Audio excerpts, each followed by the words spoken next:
Мындай караганда президент өзүнүн иш аракеттерин конституциянын чегинде эле аткарып келатат. Конституциянын чегинде аткарып келатат. Ошо президент ишинин натыйжалуулугу болгондугу үчүн бир нече коррупционерлер камалды. Бир нечесине соттун чечими чыгып атат. То есть бул түздөн түз ошол президентке баш ийген коррупцияга каршы күрөштүн натыйжалары. Демек, бул тарабынан президенттин баягы конституциялык нормалар менен аткарып аткан жумуштары толук деп эсептейбиз. Ал эми өкмөткө келе турган болсок, өкмөт эмне менен алек болуш керек? Өкмөт чарбалык жумуштар менен алек болуш керек.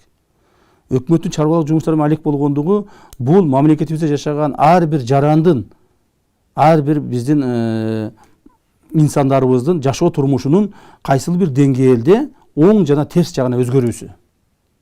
Бүгүнкү күндө биз ушу коомчулуктан сурасак, эмне жашоо өзгөрүп кетти? Кандай жашап калдык дегенде эмне деп жооп берип атат? Биз эч кандай өзгөрүүгө туш келген жокпуз деп атат. Биз чарбалык жактан аткарылган жумуштарга канааттанбайбыз деп атат. Мен эми депутат болбогондон кийин, мамлекеттик чоң кызматта отурбагандан кийин, анын ички кухнясын айтпай эле коеюн. Мен мына коомчулук тарабынан айтылган сындарды айтайын. Бизде мына бир эле маселени айтайын. Мына Маданият Жалал-Абад жолу. Маданият Жалал-Абад жолунун акыбалын эмне үчүн ушул биздин премьер-министр сезбейт? Кана биздин жол министри. Мына 8 айдан бери ушул жолду талкалап таштап койгон, ошол бойдон жатат. Канчалаган 100 миңдеген, мүмкүн даже миллиондогон адамдарга зыяны тийди. Эмне үчүн бул маселени чече албайт? Эмне үчүн бул маселе ордунан жылбайт? Мына президент премьер-министрге так таза суроо.